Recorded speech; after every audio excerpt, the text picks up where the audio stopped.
From Houston's Rice Hotel, Senator John Kennedy is about to address a special meeting of the Greater Houston Ministerial Association to which he has been invited. During this telecast, Senator Kennedy will participate in an informal question and answer period. The telecast of this meeting is sponsored by the Kennedy Johnson Texas Campaign Committee and is being seen throughout Texas on a special 22-station network. The audience you are seeing is composed of clergymen of the Houston area who have been invited by the association. Reverend Herbert Mesa will introduce the Democratic presidential candidate. The meeting is about to be called to order by the president, Reverend George Reck. May I call this special meeting of the Association of Ministers of Greater Houston to order. Let us stand for prayer. God be merciful unto us and bless us, and cause his face to shine upon us, that thy way may be known upon earth, thy saving health among all nations. God shall bless us, and all the ends of the earth shall praise him. With these words of the psalmist, we stand before thee, O God, as our only sovereign Lord.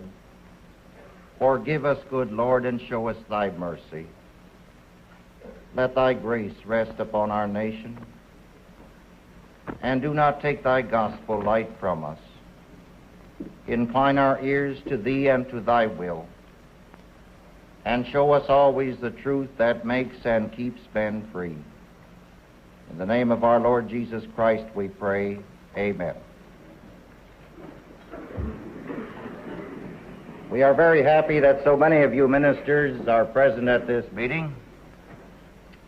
The treasurer of our association, Pastor E.S. Harrison, has wondered to me if some of you would not like to pay your dues for this time, this year, which begins with September. I am sure that he will be in the lobby after this session ready to shake your hand. We are very happy to see so many of you ministers present, and we want this to be a true meeting of the association. Under the policy of your executive committee this year, we wish to have as guests for regular and special meetings as many personalities of note and reputation as possible. The purpose, of course, is to provide not only a good program, but to give knowledge and enlightenment to the spiritual leaders of our community. Thus, a similar invitation was extended by the association to Mr. Nixon. Please understand that this is not a political rally. This is a meeting of the Association of Ministers. And we rely upon your sense for good order, proper respect for the nominee to the highest office of our land, and good Christian behavior generally. Our little mouse has grown into a lion of significance. This has not been our original intention, but things happen these ways. Nevertheless, may the atmosphere be informal here, an informal gathering of, and may this such atmosphere be maintained. May I speak a welcome to all of you. I'm the Reverend Herbert Mesa, Vice President of the Association and our Program Chairman.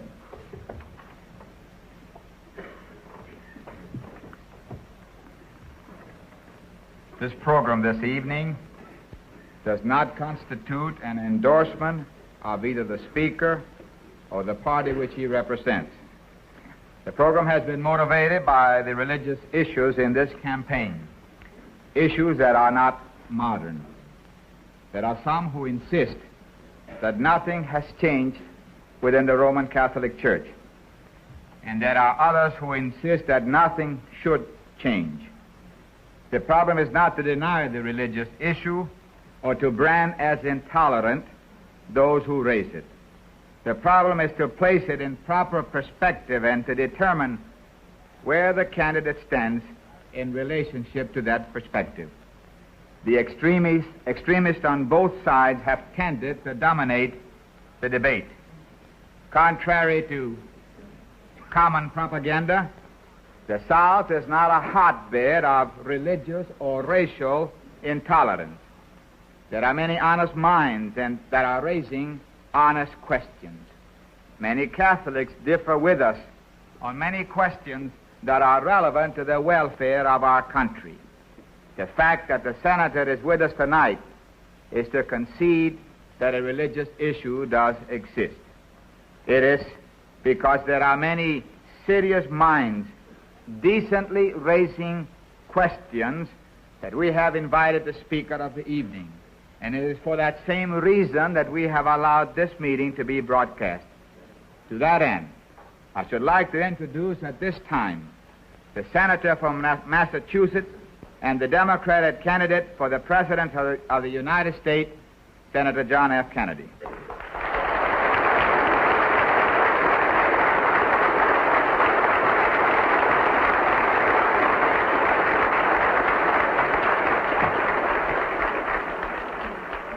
Reverend Mesa, Reverend Rock, I'm grateful for your generous invitation to state my views.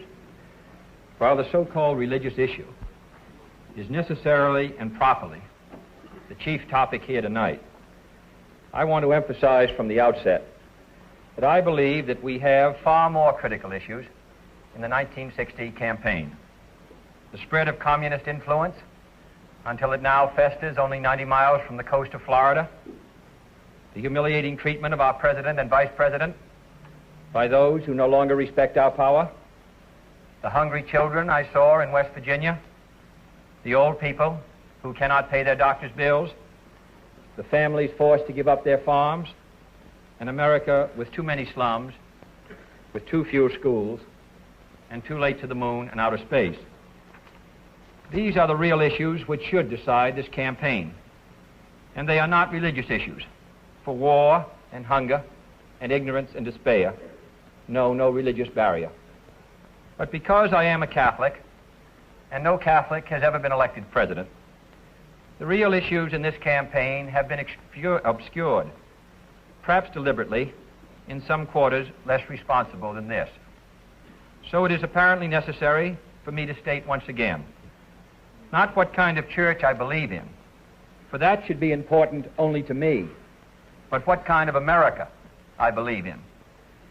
I believe in an America where the separation of church and state is absolute, where no Catholic prelate would tell the president, should he be Catholic, how to act, and no Protestant minister would tell his parishioners for whom to vote, where no church or church school is granted any public funds or political preference, and where no man is denied public office merely because his religion differs from the president who might appoint him or the people who might elect him. I believe in an America that is officially neither Catholic, Protestant, nor Jewish, where no public official either requests or accepts instructions on public policy from the Pope, the National Council of Churches, or any other ecclesiastical source, where no religious body seeks to impose its will, directly or indirectly, upon the general populace or the public acts of its officials, and where religious liberty is so indivisible that an act against one church is treated as an act against all. For while this year it may be a Catholic against whom the finger of suspicion is pointed, in other years it has been, and may someday be again, a Jew, or a Quaker, or a Unitarian, or a Baptist. It was Virginia's harassment of Baptist preachers, for example, that led to Jefferson's Statute of Religious Freedom. Today I may be the victim, but tomorrow it may be you, until the whole fabric of our harmonious society is ripped apart at a time of great national peril. Finally, I believe in an America where religious intolerance will someday end, where all men and all churches are treated as equals, where every man has the same right to attend or not to attend the church of his choice, where there is no Catholic vote, no anti-Catholic vote, no block voting of any kind, and where Catholics, Protestants, and Jews, at both the lay and the pastoral levels, will refrain from those attitudes of disdain and division which have so often marred their works in the past, and promote instead the American ideal of brotherhood. That is the kind of America in which I believe, and it represents the kind of presidency in which I believe. A great office that must be neither humbled by making it the instrument of any religious group, nor tarnished by arbitrarily withholding its occupancy from the members of any one religious group. I believe in a president whose views on religion are his own private affair, neither imposed upon him by the nation, nor imposed by the nation upon him as a condition to holding that office. I would not look with favor upon a president working to subvert the First Amendment's guarantees of religious liberty, nor would our system of checks and balances permit him to do so. And neither do I look with favor upon those who would work to subvert Article 6 of the Constitution by requiring a religious test, even by indirection. For if they disagree with that safeguard, they should be openly working to repeal it.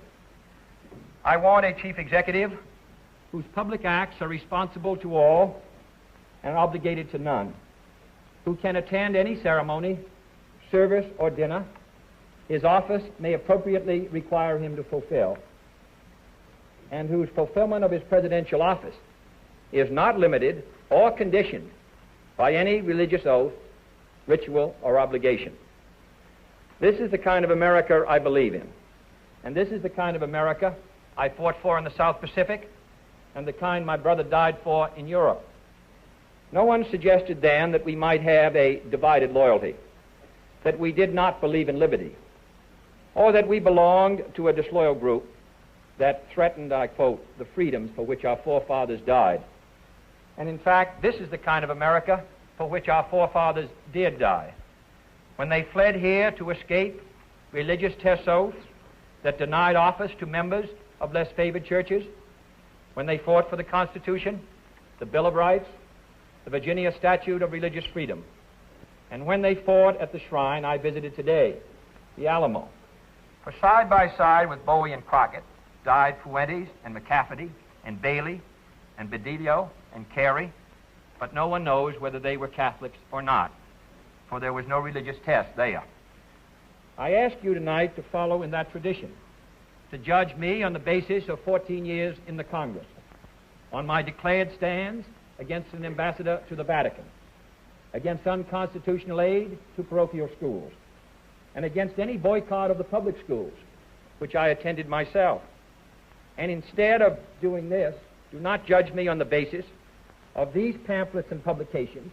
We have all seen that carefully select quotations out of context from the statements of Catholic Church leaders, usually in other countries, frequently in other centuries, and rarely relevant to any situation here, and always omitting, of course, the statement of the American bishops in 1948, which strongly endorsed church-state separation, and which more nearly reflects the views of almost every American Catholic. I do not consider these other quotations binding upon my public acts. Why should you? But let me say, with respect to other countries, that I am wholly opposed to the state being used by any religious group, Catholic or Protestant, to compel, prohibit, or prosecute the free exercise of any other religion. And that goes for any persecution at any time by anyone in any country. And I hope that you and I condemn with equal fervor those nations which deny their presidency to Protestants and those which deny it to Catholics. And rather than cite the misdeeds of those who differ, I would also cite the record of the Catholic Church in such nations as France and Ireland, and the independence of such statesmen as de Gaulle and Adenauer. But let me stress again that these are my views. For contrary to common newspaper usage, I am not the Catholic candidate for president. I am the Democratic Party's candidate for president, who happens also to be a Catholic. I do not speak for my church on public matters, and the church does not speak for me. Whatever issue may come before me as president, if I should be elected, on birth control, divorce, censorship, gambling, or any other subject, I will make my decision in accordance with these views, in accordance with what my conscience tells me to be in the national interest, and without regard to outside religious pressure or dictates. And no power or threat of punishment could cause me to decide otherwise. But if the time should ever come, and I do not concede any conflict to be remotely possible, when my office would require me to either violate my conscience or violate the national interest, then I would resign the office, and I hope any other conscientious public servant would do likewise. But I do not intend to apologize for these views to my critics of either Catholic or Protestant faith, nor do I intend to disavow either my views or my church in order to win this election. If I should lose on the real issues, I shall return to my seat in the Senate, satisfied that I tried my best and was fairly judged.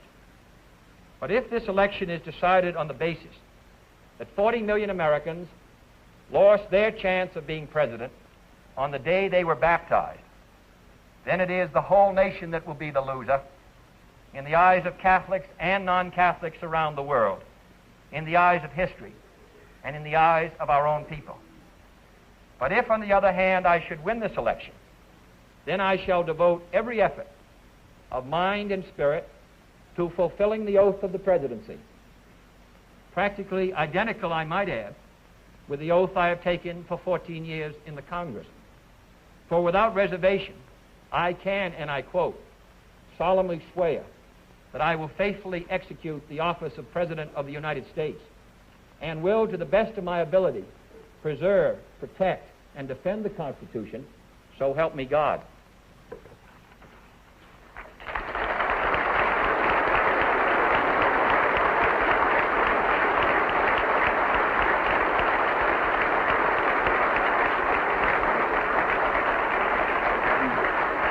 Gentlemen, due to the press of time, we should begin immediately with a question and answer period. You know the ground rules. Are there any questions?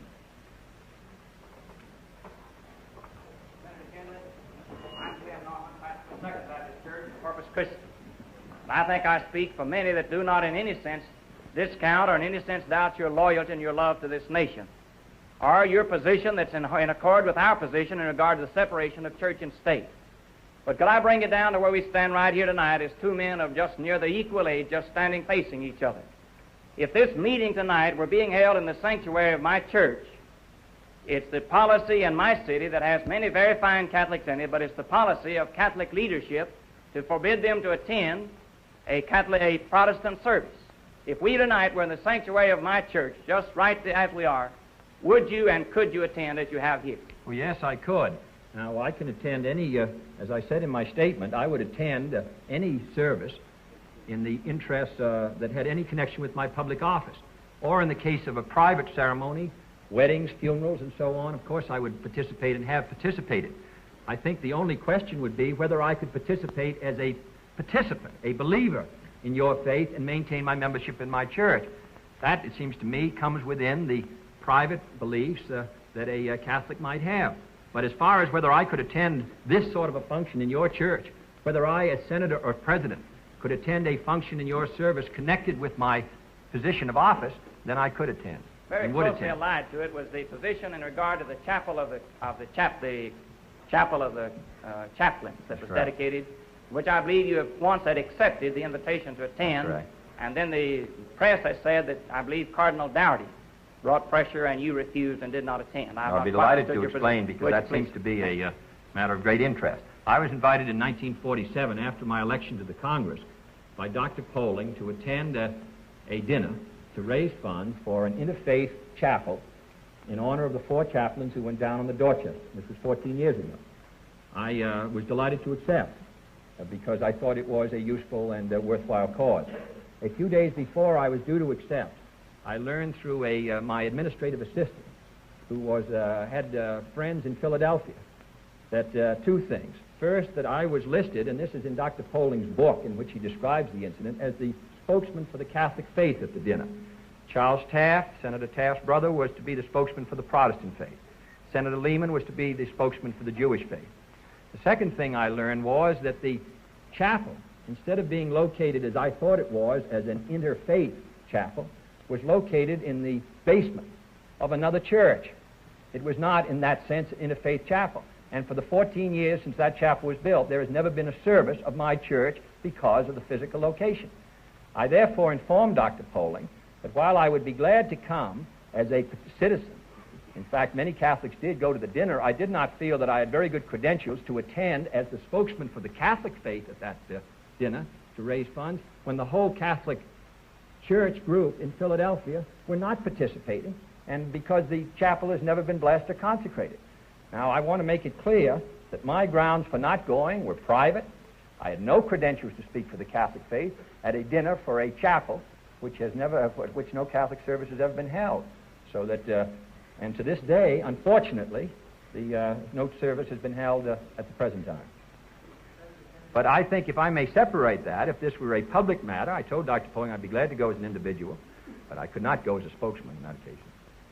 Kennedy, Canon Rutenbar of Christ Church Cathedral here in Houston. Really?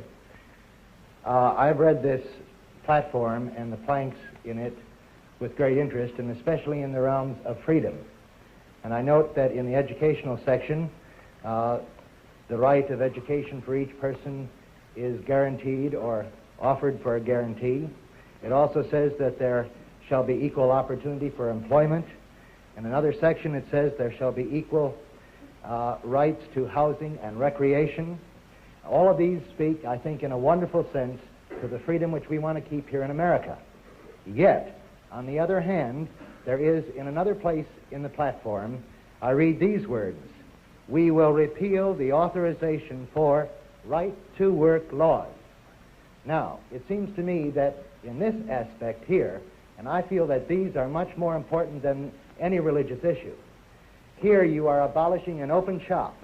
You are taking away the freedom of the individual worker, whether he wants to work and wants to belong to this union or not. Now, isn't this sort of double talk? You're guaranteeing freedom on the one hand, and yet you're going to take it away on the other. No, I don't agree with that. I think there's a dichotomy here in the platform. Well, that provision has been in the platform since 1948. I'm sure there's a difference of opinion between us on that matter and between many Democrats on that matter. But I think that it's a decision which goes to economic and political views. I don't think it involves a constitutional guarantee of freedom. In other words, under the provisions of the Taft-Hartley law, a state was permitted to prohibit a union shop, but it was not permitted to guarantee a closed shop. Now, my own judgment is that uniformity in interstate commerce is valuable, and therefore I hold with the view that it's better to have uniform laws and not a law which is in interstate commerce, and these are all, this is not intra, but interstate commerce, which permits one condition in one state and another in another. This is not a new provision. It's been in for the last three platforms. Thank you. Max Galkey, president of Gulf Coast Bible College and pastor of First Church of God here in Houston, and I am a member, Mr. Meza, of the Houston Association of Ministers. Mr. Kennedy, you very clearly stated your position tonight in regard to the propagation of the gospel by all religious groups in other countries. And I appreciated that much because we Protestants are a missionary people. However, the question I have to ask is this: if you are elected president, will you use your influence to get the Roman Catholic countries of South America and Spain to stop persecuting Protestant missionaries and to give equal rights to Protestants to propagate their faith as the United States gives to the Roman Catholics or any other group? I would use my influence as President of the United States to encourage the development of freedom all over the world. One of the rights which I consider to be important is the right of free speech, the right of assembly, the right of free religious practice, and I would hope that the United States and the President would stand for those rights all around the globe, without regard to geography or religion or political tradition. Thank you. Kennedy. This is E.H. Westmoreland, pastor of the South Main Baptist Church here in Houston. I have received today a copy of a resolution passed by the Baptist Pastors Conference of St. Louis, and they're going to confront you with this tomorrow night. I would like for you to answer to the Houston crowd before you get to St. Louis. Yes, sir. This is the resolution. With deep sincerity and in Christian grace, we plead with Senator John F. Kennedy, as the person presently concerned in this matter, to appeal to Cardinal Cushing, Mr. Kennedy's own hierarchical superior in Boston, to present to the Vatican Mr. Kennedy's sincere statement relative to the separation of church and state in the United States and religious freedom as represented in the Constitution of the United States, in order that the Vatican may officially authorize such a belief for all Roman Catholics in the United States.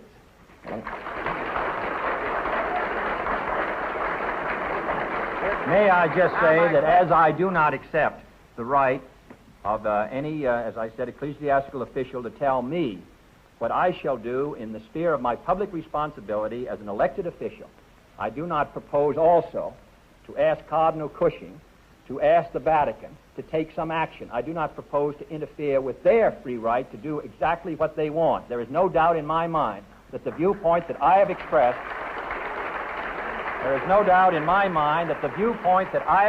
tonight publicly represents the opinion of the overwhelming majority of American Catholics.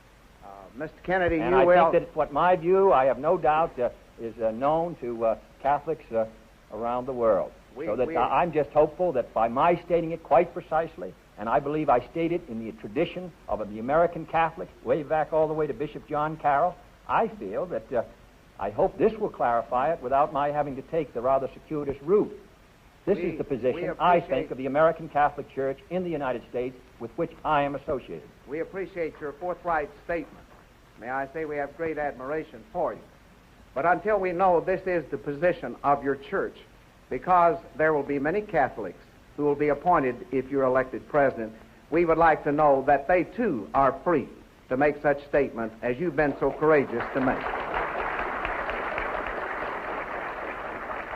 Well, let me say that anyone that I would appoint to any office as a senator or as a president would, I hope, hold the same view of the necessity of their living up to not only the letter of the Constitution, but the spirit. If I may say so, I am a Catholic. I've stated my view very clearly. I don't find any difficulty in stating that view. In my judgment, it is the view of American Catholics from one end of the country to the other. Why? Because as long as I can state it in a way which is, I hope, satisfactory to you, why do you possibly doubt that I represent a viewpoint which is hostile to the Catholic Church in the United States? I believe I'm stating the viewpoint that Catholics in this country hold towards the happy relationship which exists between church and state. Do you state it with the approval of the Vatican? I don't have to have approval in that sense. I have not submitted my statement before I read it to the Vatican. I did not submit it to Cardinal Cushing. But my judgment is that Cardinal Cushing, which is a cardinal from the diocese of which I'm a member, would approve of this statement in the same way that he approved of the 1948 statement of the bishop. A statement from you. Today I had telephone conversation with Dr. Poling and received this telegram from him. I'm sure you would like to clear this matter up. Let me read briefly from his telegram. The Memorandum on Religion as an election issue prepared by Senator Kennedy's associates has a section on the polling incident. This section contains serious factual errors. I believe the senator will wish to correct the errors or that he will wish to withdraw that section. The original draft of the program on the interfaith dinner held in the Bellevue Stratford Hotel on December 15, 1947, identified Mr. Kennedy, then Congressman from Massachusetts, as Honorable John F. Kennedy, Congressman from Massachusetts. Mr. Kennedy was never invited as an official representative of a religious organization, nor indeed as the spokesman for the Catholic faith. No speaker on that occasion, Catholic, Jew, or Protestant, was identified by his faith.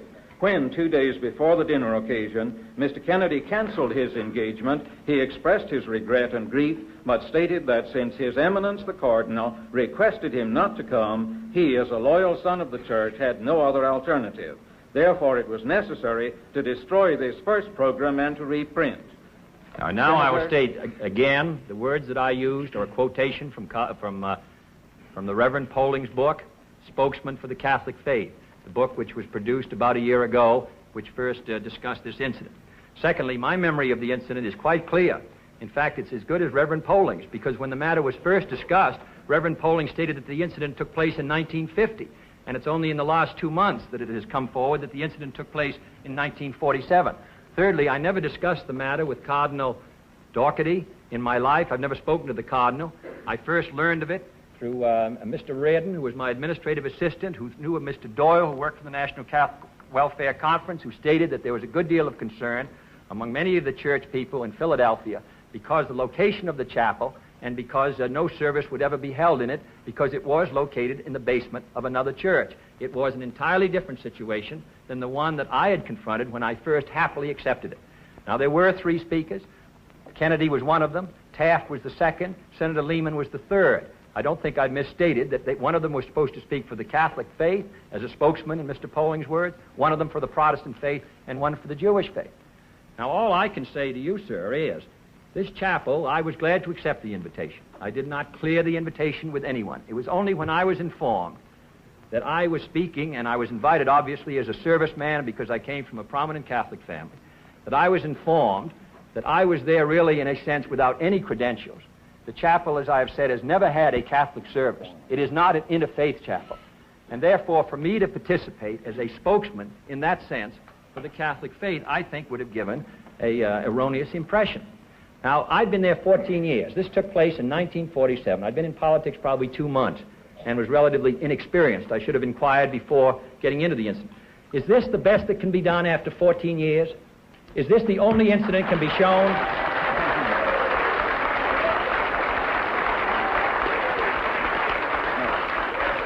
And this was a private dinner. This was not a public dinner. This was a private dinner. This did not involve my responsibilities as a public official. My judgment was bad only in accepting it without having all the facts, which I wouldn't have done at a later date. But I do want to say that I've been there for 14 years. I have voted on hundreds of matters, probably thousands of matters, which involve all kinds of public questions, some of which border on the relationship between church and state. And quite obviously, that record must be reasonably good, or we wouldn't keep hearing about the polling incident. Senator Kennedy. In addition, yes, I don't mean to be disrespectful to Reverend Polling. I have high regard for his son. I have high regard for Dr. Polling. I don't like to be in a debate with him about it, but I must say, even looking back, I think it was imprudent of me to have accepted without more information. But I don't really feel that it demonstrates an unfitness to hold a public office. The reason for our concern is the fact that your church has stated that it has the privilege and the right and the responsibility to direct its members in various areas of life, including the political realm.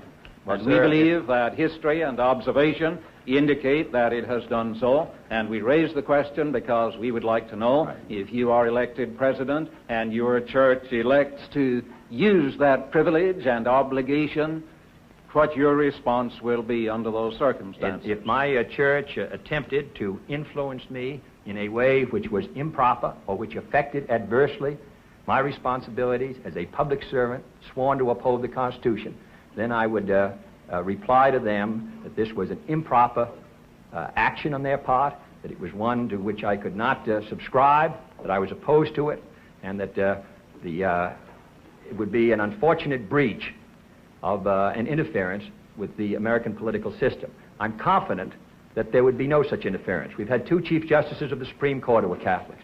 We've had 3 Prime Ministers of Canada in this century. I've already mentioned Mr. de Gaulle and Mr. Adenauer. My judgment is that an American who is a Catholic, who is as sensitive as a Catholic must be who seeks this high office, as exposed to the pressures which whirl around us, that he will be extremely diligent in his protection of the constitutional separation. We would be most happy to have such a statement from the Vatican.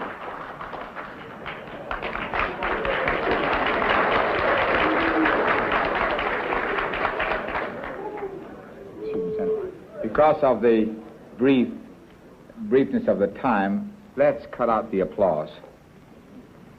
Senator Kennedy, V.E. Howard, Minister of the Church of Christ. First of all, I should like to quote some authoritative quotations from Catholic sources and then propose a question. So that a false statement, knowingly made to one who has not a right to the truth, will not be a lie. Catholic Encyclopedia, Volume 10, page 696. Quoting, however, we are also under an obligation to keep secrets faithfully, and sometimes the easiest way of fulfilling that duty is to say what is false or tell a lie. Catholic Encyclopedia, Volume 10, page 195.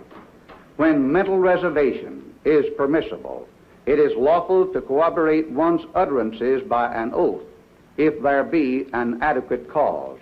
Article on perjury, Catholic Encyclopedia, Volume 11, page 696. Quoting again, the truth we proclaim under oath is relative and not absolute. Explanation of Catholic Morals, page 130.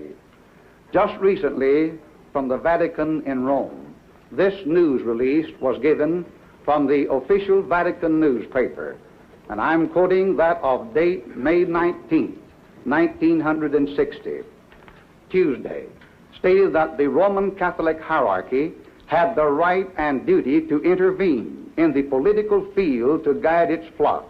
The newspaper rejected what is termed, quoting, the absurd split of conscience between the believer and the citizen. However, Observatore Romano made it clear that its stern pronouncement was valid for Roman Catholic laymen everywhere. It deplored the great confusion of ideas that is spreading especially between Catholic doctrine and social and political activities, and between the ecclesiastical hierarchy and the lay faithful in the civil field. Pope John XXIII recently gave this statement according to the St. Louis Review, date of December 12, 1958, quote, Catholics may unite their strength toward the common aid, and the Catholic hierarchy has the right and duty of guiding them. Question, sir. Do you subscribe to the doctrine of mental reservation, which I have quoted from the Catholic authorities? Do you submit to the authority of the present Pope, which I have quoted from in these quotations? Well, let me say in the first place, I've not read the Catholic Encyclopedia, and I don't know all the quotation which you're giving me. I don't agree with the statement. I find no difficulty in saying so, but I do think probably I could make a better comment if I had the entire quotation before me. But in any case, I had not read it before, and if the quotation is meant to imply that when you take an oath, you don't mean it, or if that it's proper for you to take oaths and then break them, that it's proper for you to lie, if that is what this states, and I don't know whether that's what it states unless I read it all in context, and then of course I would not agree with it. Secondly, on the question of the Observatore Romano article, once again, I don't have that in full. I read the statement of last December, which was directed to a situation in Sicily where some of the Catholics were active in the Communist Party, but I'm not familiar with the one of May 1960 that you mentioned. In any case, the Observatore Romano has no standing as far as binding me. Thirdly, the quotation of Pope John of 1958. I didn't catch all of that, and if you read that again, I'll tell you whether whether I support that or not. Pope John the 23rd only recently stated, according to the St. Louis Review, date of December 12, 1958, quoting, Catholics must unite their strength toward the common aid, and the Catholic hierarchy has the right and duty of guiding them. Yes. Do you subscribe to that? Well, now, I couldn't describe guiding them in what area. If you're talking about in the area of faith and morals, in the instructions of the church, I would think any Baptist minister or congregational minister has the right and duty to try to guide his flock. If you mean that just by that statement that the Pope or anyone else could bind me in the fulfillment, by a statement, in the fulfillment of my public duties, I say no. If that statement is intended to mean, and it's very difficult to comment on a sentence taken out of an article, which I have not read, but if that is intended to imply that the hierarchy has some obligation, or has an obligation to attempt to guide the members of the Catholic Church, then that may be proper. But it all depends on the previous language of what you mean by guide. If you mean direct or instruct on matters dealing with the organization of the faith, the details of the faith, then of course they have that obligation. If you mean that by that, under that, he could guide me or anyone could guide or direct me in fulfilling my public duty, then I do not agree. Thank you, sir. Then you do not agree with the Pope on that statement. Gentlemen, Now, you see, that's why I wanted to be careful, because that statement, it seems to me, is taken out of context that you just made to me. I could not tell you what the Pope meant unless I had the entire article. I would be glad to state to you that no one can direct me in the fulfillment of my duties as a public official under the United States Constitution. That I am directed to do to the people of the United States, sworn to an oath to God. Now that is my flat statement. I would not want to go into details on a sentence that you read to me, which I may not understand completely. I think my statement is quite clear. Gentlemen, we have time. We have time for one more question, if it can be handled briefly. Senator Kennedy, Robert McLaren from the Westminster Presbyterian Church here in Houston. You have been quite clear, and I think laudably so, on this matter of the separation of church and state, and you have answered very graciously the many questions that have come up around it. There is one question, however, which seems to me quite relevant, and this relates to your statement that if you found by some remote possibility a real conflict between your oath of office as president, that you would resign that office if it were in real conflict with your church. No, I said with my conscience. With your conscience. Yeah. In the syllabus of errors of Pope Leo IX, which the Catholic Encyclopedia states is still binding, although it's from a different century, is still binding upon all Catholics, there are three very specific things which are denounced, including the separation of state and church, the freedom of religions other than Catholic to propagate themselves, and the freedom of conscience. Do you still feel, these being binding upon you, that you hold your oath of office above your allegiance to the Pope on these issues? Well, let's go through the issues, because I don't think there's a conflict on these three issues. First issue, as I understood it, was on the relationship between the Catholics and the state and other faiths. Was that the... No, the separation of church and state. Yes. He explicitly considers well, I an error. support that. I support that. And in my judgment, the American Bishop Statement of 1948 clearly supported it. That, in my judgment, is the view held by Catholics in this country. They support the constitutional separation of church and state, and they are not in error in that regard. So I just want to finish. The second was the right of religions other than Roman Catholic to propagate themselves. I think that they should be permitted to propagate themselves, any faith, without any limitation by the power of the state, or encouragement by the power of the state. What's the third one? The third was the freedom of conscience in matters of religion, and this also, in point 46, I believe it is, extends to freedom of the mind in the realms of science, but this is part. Yes, well, I believe in freedom of conscience.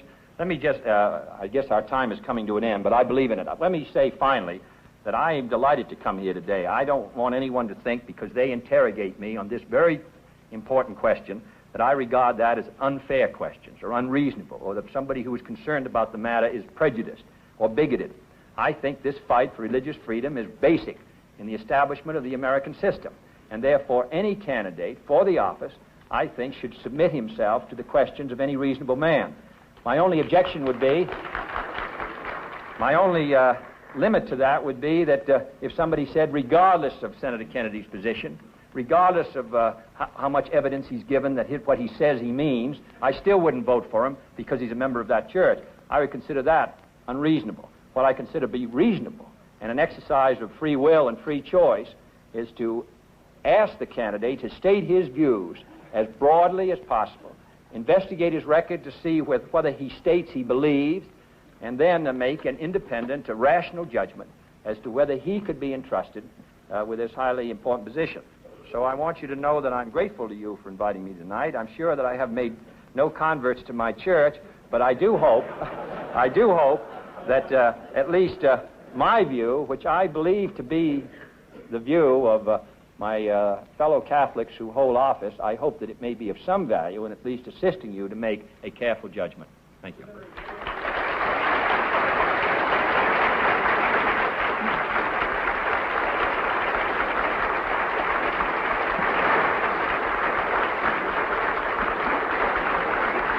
We're going to, gentlemen, shall we remain